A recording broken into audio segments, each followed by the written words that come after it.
बिस्मिल्लाहिर्रहमानिर्रहीम। अस्सलाम वालेकुम नाज़रीन, मैं हूं इरफान हाशमी और आपको प्रोग्राम में खुश आमदीद कहता हूं। तारीफ़ ही उस रब्बुल इज़्ज़त के लिए जिसकी तरफ हम सबको लौट कर जाना है और जिसके हुजूर हम सबको एक दिन पेश किया जाएगा। दोस्तों, सबसे पहले आज की अहम खबरें और चंद अहम सवालात। आज इमरान खान की मुलाकात का दिन था। ये मुलाकात क्यों नहीं करवाई गई, इसकी तफसील आपके सामने रखेंगे। और फिर अडयाला जेल में इमरान खान का तिब्बी मुआयना, अडयाला के दरवाजे खुले, एमरजेंसी की सूरत हाल थी और इससे पहले एक पटिशन इस्लामाबाद हाई कोर्ट में दायर की गई। शौकत खानम में इमरान खान का इलाज और फिर शौकत खानम के अंदर ही इमरान खान का चेकअप करवाया जाए और उन्हें शायद मुंतकिल कर दिया जाएगा। इन खबरों का आपस में क्या ताल्लुक है, इसकी तफसील भी व्यूअर्स आपके साथ हम शेयर करेंगे आज की इस नशिस्त के अंदर। और फिर अलीमा खान की गुफ्तगू और उन्होंने पाकिस्तान के ताकतवर हलकों के लिए क्या पैगाम जारी किया, ये भी आपको बताएंगे आज की इस नशिस्त में। और फिर क्या पाकिस्तान तहरीक इंसाफ 14 अगस्त को एहतजाज कर रही है या फिर आज़ादी का जश्न मनाया जाएगा, और इस हवाले से क्या हिकमत अमली तय की गई, इसकी तफसील भी आपके साथ मैं शेयर करूंगा। और फिर सुप्रीम कोर्ट पाकिस्तान जी आज तवज्जो का मरकज़ बना रहा और वहाँ एक बरीक वारदात डाली गई है और इस बरीक वारदात के सिले में चीफ जस्टिस पाकिस्तान को अगर उनकी पेंशन की डिटेल्स देखी जाएँ तो वो हमें क्या बता रही हैं और क्या फिगर्स हैं एज़ कम्पेयर टू 2010। आज 2025 में ठीक 15 बरस के बाद चीफ जस्टिस जब रिटायर होंगे तो उन्हें कितनी पेंशन जो है वो दी जाएगी। और आपको कहानी सुनाएंगे दो अदालतों की जहां पर इमरान खान को इंसाफ क्यों नहीं दिया जा रहा, और इसके साथ साथ इस्लामाबाद के अंदर हुकूमत और इस्टेब्लिशमेंट के दरमियान जो खलीज थी, इस हवाले से क्या खबरें हैं ये भी आपको बताएंगे। और फिर अपोजिशन लीडर की तैनाती रोकने का हुक्म अदालत की तरफ से जी आ गया है। और इसके साथ साथ वोट चोर ने अपनी चोरी को तस्लीम कर लिया और मुस्कुराते हुए तंजिया हंसी में क्या कहा, और ये गवर्नर जो सिंध का है ये हमें इस कन्फेशन के बारे में क्या बता रहा है, इसका भी मुकम्मल हाल अहवाल मैं आपके सामने रखूँगा। और फिर बहुत सारे डमी अखबारात हैं जो पाकिस्तान की आवाम का पैसा लूट रहे हैं और इन अखबारात को नवाजने वाले कौन हैं, इसकी तफसील भी शामिल करेंगे व्यूअर्स आज की इस नशिस्त के अंदर। लेकिन सबसे अहम खबर, आज अडयाला जेल में तिब्बी मुआयना इमरान खान का हुआ है और तफसीलात के मुताबिक पिम्स हस्पताल की 4 रुकनी टीम अडयाला जेल पहुंचती है और सुपरिटेंडेंट अडयाला जेल ने पिम्स हस्पताल को इमरान खान की तिब्बी मुआयने के लिए एमरजेंसी ख़त लिखा और इमरान खान को कानों और दांतों में तकलीफ़ की शिकायत थी। इसके बाद ये 4 रुकनी टीम पहुंची और उन्होंने इमरान खान का मुआयना किया। अब शाहिद खटक साहब ने इस हवाले से क्या कहा और इसके अंदर कैच क्या है ये आपको मैं बता देता हूँ। शाहिद खटक साहब ये कहते हैं कि इमरान खान की सेहत के हवाले से हमें सख्त तशवीश है, फौरी शौकत खानम के डॉक्टरों को भेजकर इमरान खान का मुआयना करवाया जाए। और शौकत बस्रा ने एक तजवीज़ ये दी है जी कि अली मीन गंडापुर, खैर उन्होंने ये बात माननी तो नहीं है, इससे पहले भी मुतादिद बार ये अलीमा खान और फिर बुशरा बीबी की तरफ से भी और खान साहब भी ये कह चुके हैं कि केपी के जितने भी MNAs MPs हैं और जो केपी असम्बली है वो अपना इजलास अडयाला के बाहर बुलाएं, और जब ये मुलाकातें नहीं करवाई जा रही थी, खैर इन्होंने ये नहीं किया, लेकिन अब शौकत बस्रा साहब ये तजवीज़ दे रहे हैं कि एक पुरअमन एहतजाज किया जाए, सिट इन हो, MPs MNAs अडयाला जेल के बाहर बैठे और उस वक्त तक बैठे रहें जब तक इमरान खान को ज़ाती डॉक्टर्स का एक्सेस जो है नहीं मिल जाता और उनका तफसीली चेकअप नहीं हो जाता। देखें, जो सबसे अहम डेवलपमेंट्स 2 रोज़ पहले हुई, अली मीन गंडापुर एक दरख्वास्त लेकर चले गए इस्लामाबाद हाई कोर्ट और वहाँ पर ये मौक़िफ़ अपनाया गया कि जो शौकत खानम के डॉक्टर्स हैं उनसे इमरान खान का इलाज और जो मुआयना है वो करवाया जाए, और ये उनका इस्तेहकाक है, आप उन्हें रोक नहीं सकते। मर्ज़ी का मौलिज हो, मर्ज़ी के डॉक्टर हो, जिस तरह डॉक्टर आसिफ अली जरदारी के साथ उनकी पैदाइश से ही नथी हो गए, उसी तरह जिस तरह डॉक्टर अदनान जो हैं वो नवाज शरीफ के साथ नथी हो गए, वो जान जाते हैं, डॉक्टर अदनान उनके साथ साथ हैं, यानी घर के एक मौलिज है। तो इमरान खान को उनके मौलिजीन से मिलने की इजाज़त क्यों नहीं दी जाती। अब इन्होंने क्या किया कि इससे पहले इस्लामाबाद हाई कोर्ट से कोई नोटिस जारी हो या फिर वो हमें बुलाएं, हम एक ग्राउंड तैयार करते हैं। और वो ग्राउंड क्या थी कि देखें जी, सुपरिटेंडेंट ने एक हंगामी ख़त लिख दिया पिम्स के 4 रुकनी डॉक्टर की टीम के लिए और वो आकर इलाज इमरान खान का कर रहे हैं। उन्होंने मुआयना भी कर लिया। जब उन्होंने देखा कि हालात ठीक नहीं है तो हमने तो ज़बरदस्त फैसिलिटी दी और हमने कहीं भी कोई हर्डल क्रिएट नहीं की। इन्होंने अपना ही केस जो है वो तैयार करना शुरू कर दिया। जब नोटिस होगा, खैर नोटिस होगा नहीं, इसमें भी टाइम लगेगा क्योंकि वहाँ पे डोगर साहब बैठे हुए हैं और पाकिस्तान की अदालती निज़ाम में जब भी कोई डोगर आया ना, उसने इस निज़ाम को पाकिस्तान की आवाम के ख़िलाफ़ ही इस्तेमाल किया और निज़ाम के ठेकेदारों के लिए सिर्फ उनके हक़ में इस्तेमाल होता रहा। आपको याद होगा कि इससे पहले भी जो डोगर कोर्ट्स थी, जब ये तहरीक शुरू हुई वकला की, उस वक्त भी डोगर कोर्ट्स थी, और उसके बाद आज भी एक आपको डोगर साहब जो है वो नज़र आएंगे इस्लामाबाद हाई कोर्ट में, जो इमरान खान के केसेस की जो समात है उनके ऊपर मर्ज़ी का किसी की जो मर्ज़ी है उसके मुताबिक ये तारीखें जो हैं वो देते हैं। इंसाफ और कानून की आपको इस अदालत से कोई बात नज़र नहीं आएगी, लिहाजा जब भी तारीख होगी तो उस तरह से इसको डील किया जाएगा। जब आप ऐसे माहौल में जब आपको रखा जाए, 22 घंटे कैद तन्हाई है, आपको खाना नहीं दिया जा रहा, गंदगी की सूरत हाल रिपोर्ट हो रही है पाकिस्तान के सोशल मीडिया पर, जो लोग इमरान खान से मिलते हैं, फिर इसके साथ साथ एक साइकोलॉजिकल आपके ऊपर प्रेशर हो, पार्टी का आपके ऊपर प्रेशर हो, फिर ये 2 नंबर लोग जो रॉन्ग नंबर्स हैं वो जाकर इमरान खान को अलग तंग करते हैं, तो फिर सेहत आपकी जवाब देती है। लेकिन इसके बावजूद एक एश्योरेंस ज़रूरी है। जो ख़ानदान के लोगों से बात करें तो वो खान साहब की हाई स्पिरिट्स की बात करते हैं, हशाश बशाश है, लेकिन इसके बावजूद एक एश्योरेंस चाहिए, और वो एश्योरेंस आपको कौन देगा? वो आपको शौकत खानम के डॉक्टर्स ही दे सकते हैं। व्यूअर्स, आज जो मुलाकात हुई, एक तो दिन था, लेकिन ये मुलाकात नहीं करवाई गई, रास्तों को ब्लॉक कर दिया गया। अलीमा खान ने इस मौके पर SHO को मुखातिब करते हुए कहा कि SHO साहब चेक कर लें, अगर हमें शाम 5 बजे तक यहाँ बिठाने का मंसूबा है तो फिर हम शायद रात ही यहाँ बैठेंगे, हमारी मुलाकात करवाएं। अब वो बेचारा SHO, उसकी क्या औकात है? उसे कहा गया होगा कि रोक लो, उससे रोक लिया। उसे कहा गया होगा कि ख़बरदार कोई आगे बढ़ा तो वो खड़ा हो गया। पाकिस्तान के अंदर यहाँ पर तो चीफ जस्टिस की कोई सर हैसियत नहीं है, इस निज़ाम के ठेकेदारों की कोई हैसियत नहीं है, और वो सिर्फ इस्टेब्लिशमेंट के कहने पर चल रहे हैं, तो वहाँ पर एक SHO बेचारा क्या करेगा? फिर अलीमा खान ने ये भी कहा कि इमरान खान पर कातराना हमले हो चुके हैं। हमें उन पर शक है कि हम शौकत खानम हस्पताल इमरान खान को मुंतकिल करने का नहीं, डॉक्टर आसिम और डॉक्टर फैसल से मुआयना करवाने का कह रहे हैं।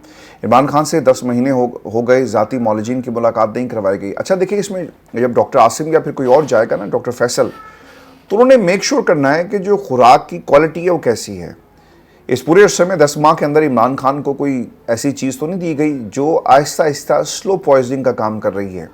उनके वाइटल्स पूरी तरह काम कर रहे हैं, जिगर, बाकी जो चीज़ें, दिल, और इसके साथ साथ उनकी जो सेहत, जो उनको पहले कानों में तकलीफ़ की बात थी, इसमें क्या कोई बेहतरी आई है या फिर इसमें मज़ीद ख़राबी देखने को नज़र आ रही है, और उसकी वजह क्या एक्सेस है, दवाइयाँ कौन सी दी जा रही हैं, और वो कौन सा मेक है? इन चीज़ों को मेक श्योर करना बहुत ही ज़रूरी है। लेकिन सुप्रीम कोर्ट ऑफ पाकिस्तान, आज वहाँ पे क्या हुआ तमाशा, वो भी मैं आपको आगे चलकर बताता हूँ कि आप किस तरह एक्सपेक्ट कर सकते हैं कि डोगर की अदालत या फिर अफरीदी की अदालत आपको इंसाफ देगी। अलीमा खान ने यह भी कहा कि मुझे वकला ने बताया कि कल नीलामी वाले इश्तिहार में इमरान खान की सज़ा का जिक्र तो था, लेकिन उनकी प्रॉपर्टी का जिक्र नहीं था।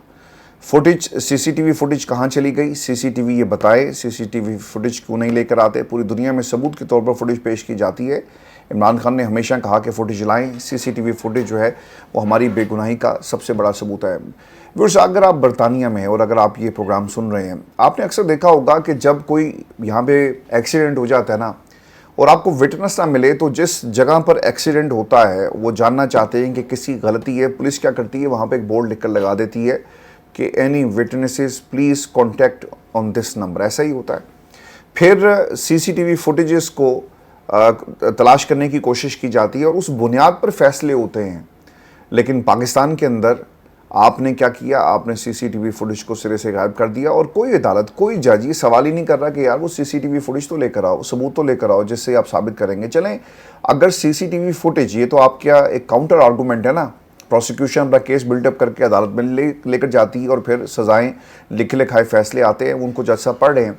लेकिन जो सबूत प्रोसिक्यूशन ने खड़े किए, अगर आप सिर्फ उन सबूतों को ही उठाकर देख लें कि एक टेबल के नीचे छुपा था, एक पर्दे के पीछे छुप कर बातें सुन रहा था, ये इतने मुज़ाहिका खेस इल्ज़ामात हैं, सबूत हैं, जिन्हें पाकिस्तान क्या कैंगरू कोर्ट्स के अंदर भी सर ये टिक नहीं सकते। लेकिन ये सब कुछ इमरान खान को जेल में रखने के लिए एक प्लानिंग के तहत किया जा रहा है। लाहौर हाई कोर्ट को झूठी गवाहियाँ देने वालों को 12 साल की सज़ा देकर उनको जेलों में डालना चाहिए था, लेकिन झूठी गवाहियों पर 10-10 साल की सज़ाएं सुनाई गई। जजेस को अल्लाह हिम्मत दे और ये इंसाफ कर सके। सर हिम्मत इनको क्या मिलनी है? पूरा निज़ाम इस वक्त बिका हुआ है। और पहले बहुत अच्छी बात मजहर साहब ने उस दिन, मैं उनकी गुफ्तगू सुन रहा था, उन्होंने कही कि पहले जब तहरीक शुरू हुई तो मैंने कुछ वकला से बात की तो उन्होंने कहा जी कि पहले बार्स हुआ करती थी, एक तहरीक चली इफ्तिखार चौधरी के टाइम पे, तमाम लोग इकट्ठे हो गए, लेकिन इस वक्त जो बार्स हैं वो बार गेन कर रही हैं कि मुक्को साढ़े नौ की मुकना है। पाकिस्तान के अंदर सर हर बार का इलेक्शन ऐसे ही होता है, जो पार्टी भी यानी जो धड़ा भी जीत कर आता है वो अच्छा खासा पैसा बनाकर, यानी 1 साल का अगर आपका टेन्योर है तो उसने उस पैसा बनाना है, तो ये मकसद है पाकिस्तान में बार्स का, इससे ज़्यादा कोई मकसद नहीं। तो इस वक्त बारगेनिंग हो रही है कि ठीक है हमारे कितने जज लोअर जुडिशरी में आप उनको लगाएंगे, क्योंकि लोअर जुडिशरी में जब आपकी मर्ज़ी का जज आ जाता है, किसी एक धड़े के 8-10 जजेस आपके सिस्टम में इंडक्ट हो जाएंगे, तो सर फिर फैसले भी आप अपनी मर्ज़ी के लेंगे ना।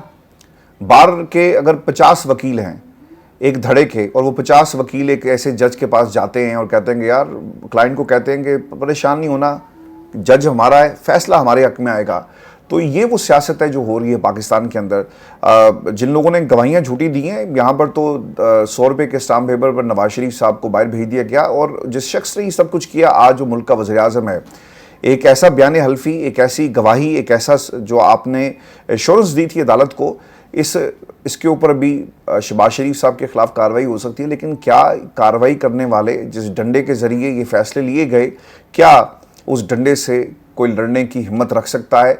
और क्या कोई पाकिस्तान के अंदर ऐसा जज होगा, अगर कोई हिम्मत भी करेगा ना, या तो उसके कमरे में आप कैमरे लगा देंगे, उसकी प्राइवेट लाइफ को तबाह किया जाएगा, या फिर उसकी जाली डिग्री निकाली जाएगी, या फिर आप उसका तबादला कर देंगे 27वीं तरमीम में। सर ये कुछ होने वाला है पाकिस्तान में। एस्टेब्लिशमेंट ने तो जो इस मुल्क के साथ किया जी, नुकसान 78 वर्षों में, लेकिन जितना नुकसान पाकिस्तान की आज के 2025 में जितने भी सियासी आपको लाशें से नज़र आ रही हैं, जितना इन्होंने नुकसान पाकिस्तान के निज़ाम को पहुंचाया है, इतना 78 वर्षों में पाकिस्तान की एस्टेब्लिशमेंट ने भी नहीं पहुंचाया। हमें हमारा दुश्मन इतना नुकसान नहीं पहुंचा सका जितना आसिफ अली जरदारी, नवाज शरीफ, उनके ख़ानदानों ने इस मुल्क की सियासत को नुकसान पहुँचाया। जहाँ पर क्या हुआ जी, ये भी सुने, टेसूरी का जी क्लिप था, और इसको देखने के बाद एक सख्ता तारी हो गया। और एक शख्स क्या कह रहा है, ये गवर्नर सिंध है जी, उसने क्या कहा, उसने कहा जी कि ध्यान से वोट डालना, और अगर डालना है तो कोई बात नहीं, डाल दो, तुम्हारी मर्जी है, जिस मर्जी को वोट डालो, पहले भी तो डाला था ना, हाँ निकला नहीं, ये अलग बात है। यानी कामरान टेसूरी की अगर आप इन जैसे लोगों की, जिसमें फैसल वाडा हैं, ये बाकी लोग हैं जिन्हें, जो पाकिस्तान की आवाम के रास्ते नहीं आए, जमहूर से नहीं आए, बल्कि किसी के गरूर से आए और गेट नंबर 4 की पैदावार है, वो क्या कर रहे हैं, वो खुले आम अब कन्फेशन करते हैं कि जनाब अगर आपका ताल्लुक पाकिस्तान तहरीक इंसाफ से और आप इमरान खान को मानते हैं, इमरान खान को समझते हैं कि वो इस मुल्क के लिए बेहतरीन फ़ैसले कर सकता है, वो मकबूल है, वो उसकी इस्टेब्लिशमेंट को टक्कर देना, ये तमाम चीज़ें आपको अच्छी लगती हैं, कोई बात नहीं, आप वोट उसको दे दें। ज़रूरी नहीं है कि आप उसको वोट दें तो निकले भी उसी का वोट किसी और का निकलेगा। और ये फॉर्म 47 का जो पाकिस्तान के अंदर हमने पूरा एक मंजरनामा देखा, ये इसकी कन्फेशन स्टेटमेंट है, और आर्टिकल 6 लगना चाहिए। इलेक्शन कमीशन ऑफ पाकिस्तान को बुलाकर पूछना चाहिए कि भाई तुम गवर्नर हो, तुम्हारा एक आइनी किरदार था, और आइनी किरदार क्या होगा जब आप चोर दरवाज़ों से आएँ और आपको बिठा दिया जाए और आपका मैंडेट जो है वो GHQ का हो, तो फिर आप जो मर्ज़ी कहें, आपको कोई पूछने वाला नहीं होगा। अच्छा, उस वीडियो के अंदर आई विश कि मैं वो चला सकूँ, पिछले 2-3 दिनों से एडिटर की अवेलेबिलिटी नहीं है, अगर वो वीडियो कोशिश हम करेंगे कि आप दिखा सकें। तो इधर से कामरान टेसूरी हंस रहा था, तो पीछे एक शख्स खड़ा है यूनिफॉर्म में, वो भी अपनी मूँछों को जो है वो ताव देकर हल्का सा मुस्कुराता है। तो sir this is the reality of Pakistan, और जो हमने इस डेमोक्रेसी के साथ यहाँ पर किया। तो आर्टिकल 6 किस पर लगना चाहिए? इमरान खान को आप एक घड़ी का ताना देते थे, आपने पूरे मुल्क को आप खा गए, पाकिस्तान के तमाम सतूनों को आपने बेड़ागर्क कर दिया। ये डमी अखबारात की कहानी भी मैं आपके सामने रख देता हूँ। ये धंधा कैसे पाकिस्तान में, ये जो सच का सफ़र था, इसे किस तरह से धंधा बना दिया गया। जो इंडिपेंडेंट सहाफ़ियाँ, उनको तो आप गाली देते ना कि जनाब ये डॉलर कमा रहे हैं, ये डॉलर बनाने के लिए सब काम कर रहे हैं। आप पाकिस्तान में ये अखबारात, और जिन अखबारात के कभी आप लोगों ने नाम भी सुने होंगे, ये धंधा कैसे चल रहा है। राजुल हक जी एक सहाफ़ी हैं, उन्होंने खबर दी कि अवाम के टैक्स से 11 अरब रुपए से ज़्यादा पैसा मीडिया इश्तहारात की मद में बेदर्दी से छोंक दिया गया, ताकि नून लीग और उनके इत्तेहादी हुकूमत को हीरो बनाकर दिखाएं। ऐसे ऐसे अखबारात को इश्तहार दिए गए जिनके कभी नाम ही नहीं सुने, जैसे ऐलान, आहंग, अंजाम, शमा फरोज़ा, FIR। अखबार अवाम, एतदाल, अल जलाल, बेस्ट बिजनेस वगैरह, यहाँ तक कि BBC headline, BBC headlines, BBC reporter को भी इश्तिहारात दिए गए। 19 करोड़ के इश्तिहारात उसाफ को दिए गए। रोज़नामा व्यापार और रोज़नामा फौरी एक्शन को भी 14 लाख के इश्तिहारात दिए गए। अब ये 19 करोड़ के इश्तिहारात उसाफ को आप दे रहे हैं। जंग ग्रुप को एक साल में 1 अरब 7 करोड़ रुपए के इश्तिहारात दिए गए, यानी 100 करोड़ से सर ऊपर का मामला है। 107 करोड़ रुपए के इश्तिहारात दिए गए। नवाज ने कहा ये एक नया तरीका पाकिस्तान में है जी, आज भी आप उठाकर देख लें। और सोशल मीडिया पर गालम गलोच करने वाले बेशतर लोगों को चंद हज़ार के एवज़ अखबारात का डिक्लेरेशन मिल जाता है और फिर चंद डमी अखबार छापे जाते हैं और फिर इस अखबार के नाम पर DGP 8 लाखों रुपए के इश्तिहारात देता है। ये धंधा जी इससे पहले भी हमने पाकिस्तान के अंदर देखा है, अब तो खैर ये एक रिवाज आ गया। बहुत सारे दोस्त हमारे जी इस वक्त अमेरिका में बैठे हुए हैं, बुरा मत मानिएगा, उन्होंने भी पाकिस्तान की इस्टेब्लिशमेंट की आशीर्वाद से जी अखबारात निकाले और बहुत सारे दोस्त इस अल्लाह को प्यारे हो गए और वो भी ये काम करते रहे। ये शायद बात आपको पसंद नहीं आएगी लेकिन ये हकाइक हैं। और DG ISPR हो या बाकी, वो बाकायदा सपोर्ट करते थे, इश्तिहारात दिए जाते। वो कहाँ निकलते थे इश्तिहारात? जब आप इन लोगों से पूछते हैं तो ये डेमोक्रेसी के और सहाफ़त के चैम्पियन बन जाते हैं, जिनके क्रेडिट के ऊपर आज तक, मुझे तकरीबन 20 साल हो गए जी इस सहाफ़त के अंदर, मैंने कभी कोई ब्रेकिंग स्टोरी उनके क्रेडिट पे नहीं देखी। हाँ, तज्ज़िये करते हैं, इसने कहा, उसने कहा, लेकिन आपको इनके क्रेडिट पे कोई स्टोरी नहीं मिलेगी। लेकिन चूँकि इस्टेब्लिशमेंट के ख़िलाफ़ आज वो बोल रहे हैं, तो ये तमाम लोग जो हैं वो इस वक्त सहाफ़त के और डेमोक्रेसी के चैम्पियन बने हुए हैं। लेकिन इन लोगों ने भी अखबारात ऐसे निकाले जिनको करोड़ों रुपए के इश्तिहारात दिए जाते रहे और ये हुआ, पाकिस्तान में होता रहा है। तो ये एक तरीक़ाकार है आवाज़ों को दबाने के लिए और फिर पाकिस्तान जैसे सिस्टम में। और फिर मेरे लिए जो तशवीश की बात है, आपके लिए भी होनी चाहिए कि ये अखबारात आपने कभी देखे नहीं होंगे, तो ये किस किस्म की लॉबिंग करेंगे? चलें आप जियो को देते हैं, जंग ग्रुप को दें, दुनिया को दें या किसी और को दें, तो समझ में आता है कि यार ये अखबार नज़र आ रहा है। लेकिन इन अखबारात को देने का मकसद क्या है? मकसद सिर्फ यही है कि ये अपनी कैपेसिटी के अंदर एक प्रेशर ग्रुप बनकर जिसके ख़िलाफ़ इनको खड़ा करना चाहें ताकतवर, वो खड़ा कर लेते हैं और फिर उनके ख़िलाफ़ जो है इसी तरह का एक महाज क्रिएट किया जाता है। ज़रूर इस पर सोचिएगा कि ये लोग कौन हैं जिन्होंने माजी में अखबारात चलाए और पाकिस्तान की इस्टेब्लिशमेंट की मदद से चलाए। डॉक्यूमेंट्रीज बनती रही हैं, प्राइवेट हाउसेस ये चलाते रहे हैं, लेकिन ये डेमोक्रेसी और सहाफ़त के आप चैम्पियन बन गए। व्यूअर्स, स्पीकर की मुज़ाकरात की दावत है, ये खबर भी मैं आपके साथ शेयर करता हूँ। लेकिन जो सुप्रीम कोर्ट पाकिस्तान के अंदर हुआ, ये हर पाकिस्तानी को सुनना चाहिए कि आपके मुल्क का चीफ जस्टिस क्या कर रहा है और उसकी अब पेंशन, अब उसकी रिटायरमेंट के बाद कितनी होगी। 9 मई की सुप्रीम कोर्ट में समाअत हुई। 9 मई केसेस में इमरान खान की 8 केसेस की दरखास्तों पर समाअत। 19 अगस्त के लिए सुप्रीम कोर्ट ने नोटिस जारी कर दिए। रिमार्क सुन लीजिएगा चीफ जस्टिस के, जिसको अब बहुत बड़ी पेंशन देने पाकिस्तान की हुकूमत जा रही है।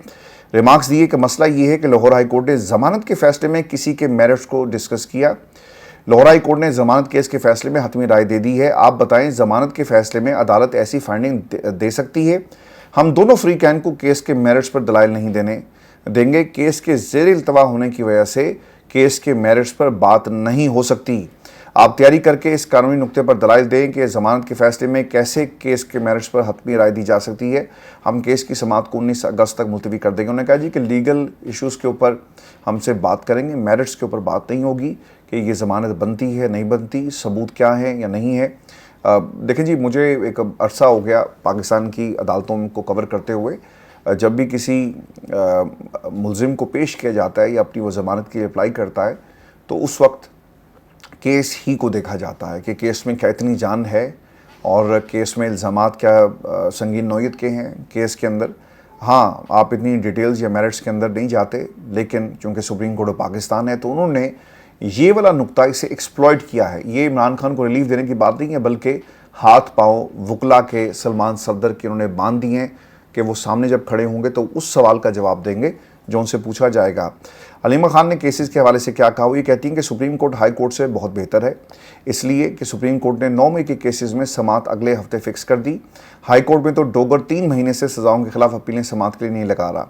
जस्टिस डोगर को कम अज़ कम चाहिए कि इमरान खान के अलकादिर केस में सज़ाओं के खिलाफ इमरान खान की दरख्वास्त मुस्तरद ही कर दें ताकि हम सुप्रीम कोर्ट आ सके, लेकिन ऐसा भी नहीं किया जाता। आज जस्टिस यहया अफरीदी ने कहा कि 19 तारीख को समाअत के मौके पर आर्गूमेंट तहरीक इंसाफ के वकला करेंगे, लेकिन केस के मेरिट पर गुफ्तगू नहीं करेंगे। यानी यहया अफरीदी चाहते हैं कि लाहौर हाई कोर्ट के फैसले पर बहस ना हो ताकि जज शर्मिंदगी से बच जाएं। और बैरिस्टर सलमान सफदर ने इस हवाले से क्या कहा कि नहायत अफसोस की बात है कि हमें इमरान खान के 9 मई की जमानतों के केस सुप्रीम कोर्ट लाने ही नहीं चाहिए, हमें लाहौर हाई कोर्ट से ही रिलीफ मिलना चाहिए था। लेकिन सर क्यों मिले रिलीफ आपको? आप क्यों पाकिस्तान की इस्टेब्लिशमेंट के सके हैं? क्यों रिलीफ मिले आपको? क्या आप पाकिस्तान में इस्टेब्लिशमेंट के बारे में वो बातें करते हैं जो आज फैसल वाडा कर रहे हैं कि काश पाकिस्तान में हमारी जो जमहूरी क़यादत है वो भी फील्ड मार्शल जैसी हो? ऐसी बातें तो आप नहीं कर रहे ना, तो फिर आपके केसेस क्यों लगेंगे?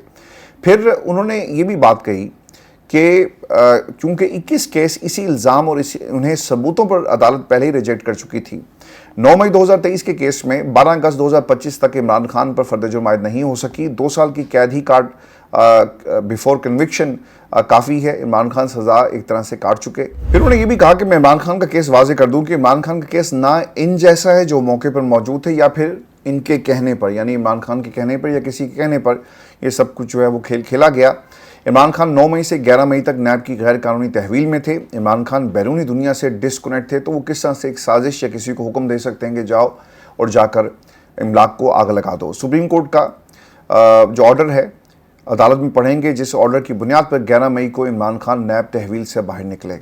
अगर सड़क के इस पार इमरान खान के 9 मई के केसेस तो सुप्रीम कोर्ट में समाअत के लिए मुकर्रर हुए हैं, तो सड़क के दूसरी तरफ इस्लामाबाद हाई कोर्ट में भी इस हफ्ते अलकादिर केस की समाअत की तारीख दे देनी चाहिए। देखें जी, तारीख उन्होंने देनी है, जिनको इस तारीख से फ़ायदा है, इस तारीख पर तारीख देने वाले आपको तारीख देते या नहीं देते ये भी फैसला उन्होंने करना है। अपोजिशन लीडर ने एक तरफ जी सुप्रीम कोर्ट ऑफ पाकिस्तान के अंदर जो कुछ हुआ, अपोजिशन लीडर साहब जो हैं वो पहुंच गए पेशावर हाई कोर्ट, और वहाँ पे जस्टिस अरशद अली साहब हैं और जस्टिस खुर्शीद इकबाल, उन पर मुश्तमिल 2 रुकनी बेंच ने उमर अयूब और शिबली फराज को इलेक्शन कमीशन की जानिब से डी नोटिफाई करने के खिलाफ दरख्वास्त पर समाअत की, और अदालत ने स्पीकर कौमी असम्बली और चेयरमैन सेनेट को दोनों ऐवानों में नए अपोजिशन लीडर की तकर्री से रोक दिया है। अच्छा, अब देखें, इनकी तकर्री दोबारा से बहाल हो भी जाए, इनको कर दिया जाए, इससे सर कोई फ़र्क नहीं पड़ेगा। ये अपनी कुर्सियों पर बैठे या ना बैठे। शिबली फराज साहब ने क्या किया, माँ सवाए इसके कि इनका ताल्लुक पाकिस्तान तहरीक इंसाफ से, और ये एक बहुत बड़ा धचका था।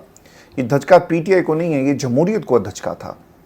ये बैठें या ना बैठें सर कोई फ़र्क नहीं पड़ेगा। एक वो पैराग्लाइडिंग में लगा हुआ है और दूसरा जो है वो गैर हाजिरी रहता है, और उसके ऊपर भी इल्ज़ामात हैं कि जब लोगों को पकड़ा जा रहा था तो कई ऐसी लोकेशंस हैं जो शिबली फराज फ़ोन के दूसरी तरफ थे, और वो लोकेशन वो बता रहे थे कि आपने यहाँ पे आना है, यहाँ पे आना है, और उसके बाद उनको गिरफ़्तार कर लिया जाता है। ये ख़बरें हम खैर रिपोर्ट कर चुके हैं, तो इनके ऊपर भी एक शक मौजूद है, और इस हवाले से आप अपनी राय का इजहार ज़रूर कीजिएगा। व्यूअर्स, उमर अयूब साहब ने कासिम और सुलेमान की सियासत में एंट्री के हवाले से कुछ बातें कही। वो ये कहते हैं कि इमरान खान के बेटे जब भी आएँ उनको खुशामदीद कहेंगे। कासिम और सुलेमान सियासत में आना चाहें तो उन्हें किसी ने मना नहीं किया। सियासत में मुश्किल हालात देखने पड़ते हैं, मगर इमरान खान के बेटे मजबूत हैं। अब ये भी देखना होगा कि एज अ ड्यूल नेशनल, और आपका चूँकि आपके पास नाइकॉब भी है, आप पाकिस्तानी शहरी भी हैं, आप ब्रिटिश नेशनल भी हैं, तो क्या आप पाकिस्तान के अंदर सियासत कर सकते हैं और पार्लिमानी सियासत करेंगे, या फिर सड़क की सियासत करेंगे, या फिर प्रेशर की सियासत करेंगे? कौन सी सियासत करेंगे? जिस तनाजुर में ये उमर अयूब साहब ने जो है वो बात कही। व्यूअर्स, स्पीकर कौमी असम्बली ने मुज़ाकरात की दावत दे दी है, और असद कैसर साहब को अपोजिशन अरकान के इस्तेहकाक से मुतल्लिक बात पर रिमार्क्स में की। स्पीकर साहब ने कहा कि पार्लिमानी रवायात, आइन, कानून और कौमी असम्बली के कवायद और ज़वाबित सबके सामने हैं। इन्हीं रवायात के पासदारी ही जमहूरी निज़ाम के इस्तेहकाम की ज़मानत है। भारतीय अपोजिशन लीडर राहुल गांधी की गिरफ्तारी के बाद भी प्रोटेक्शन ऑर्डर जारी नहीं हुए। पार्लिमानी सियासत में मसाइल का हल सिर्फ और सिर्फ मुज़ाकरात से मुमकिन है। मुज़ाकरात के लिए हुकूमत और अपोजिशन के दरमियान पुल का किरदार अदा करने के लिए तैयार हूँ। ग्रैंड जिरगा, कौमी असम्बली और सेनेट से बढ़कर कोई नहीं हो सकता।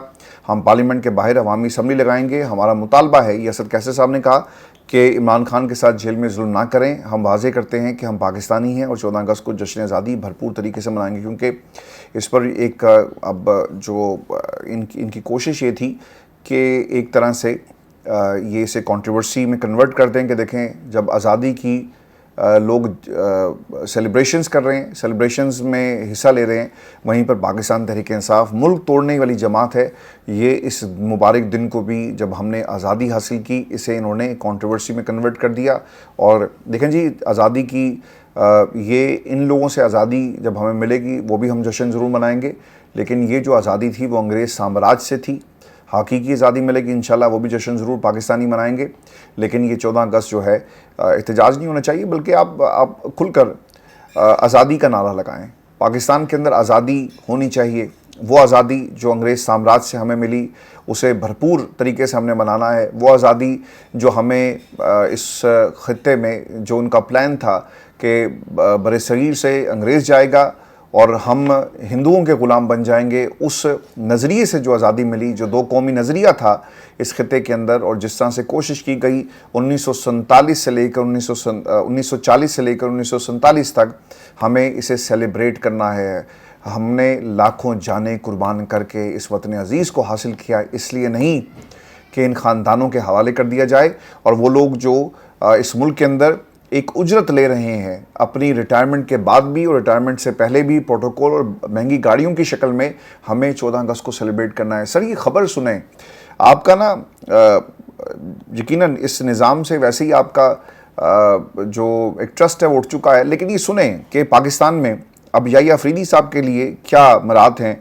और चीफ जस्टिस की पेंशन 2010 में 5,60,000 थी। ठीक है, आप तसव्वुर कर सकते हैं कि पाकिस्तान में 5,60,000 किसी की तनख्वाह हो। यहाँ पे तो तनख्वाह नहीं है, ये इनकी पेंशन होगी। अब ये 5,60,000 से 2024 में कितनी होगी? 23,90,000, यानी 24 लाख पेंशन इनको दी जाएगी। दूसरी तरफ क्या कर रहे हैं कि जी पेंशन ख़त्म करें, रिटायरमेंट के बाद पैसा जो है वो लोगों को नहीं मिलेगा, और पेंशन, ये बहुत सारी इस्लाहात लाने की कोशिशें करें। लेकिन चीफ जस्टिस को एक तरह से पेंशन मिल रही है, मराहत मिल रही हैं। वक्फा सवालात में तहरीर सवाल जवाब जो जमा करवाया गया, इसमें 2010 से 2024 तक पेंशन में किए गए इजाफे की तफसीलात पेश की गई, और वज़ारत कानून ने ये तफसीलात बताई हैं जी। वज़ारत कानून ने बताया जी कि 2023 में चीफ जस्टिस की पेंशन 16 लाख थी, 2014 में 9 लाख थी, और इसके साथ 15 में 10,05,000, 16 में 11,05,000, 2017 में 12 लाख, 2018 में पेंशन 13 लाख, 2021 में पेंशन 14 लाख हो गई, और 2023 में पेंशन 16 लाख हो गई, और 2024 में चीफ जस्टिस की पेंशन 23 लाख। कोई कुलिया नहीं है सर, जिसका जो दिल चाहता है। और फिर ये बात यहाँ पे ख़त्म नहीं हो रही, जज की बेवा को मिलने वाली पेंशन की तफसीलात भी सदन में पेश की गई।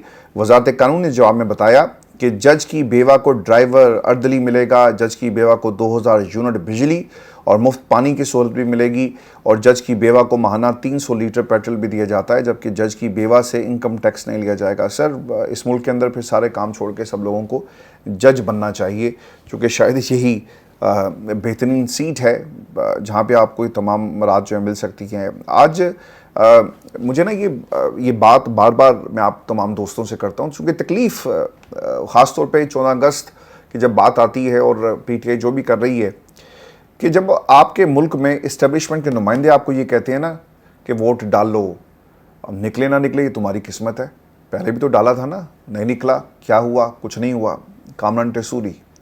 फिर फैसल वाडा ने ये कहा कि भाई ना कायद आज़म का पाकिस्तान, ना इलामा इकबाल का पाकिस्तान, भाई यही पाकिस्तान है जो इस्टेब्लिशमेंट का पाकिस्तान है। ऐसा ही है ना। आज उन्होंने कहा कि पाकिस्तान के पास फील्ड मार्शल जैसा जमहूरी लीडर भी होता, काश होता। तो इस पर आपने ज़रूर जवाब देना है, क्योंकि मेरा जवाब इसमें ही है कि काश आज इमरान खान बाहर होता, और ये कौम जिसके लिए वो कुर्बानियाँ दे रही है, वो शख्सियत, काश ये कौम बाहर निकल कर उसे रिहा करवा लेती। काश हमारे अंदर वो कौमी गैरत और वो कौम जिसको इमरान खान तलाश कर रहा है वो शायद मिल जाए।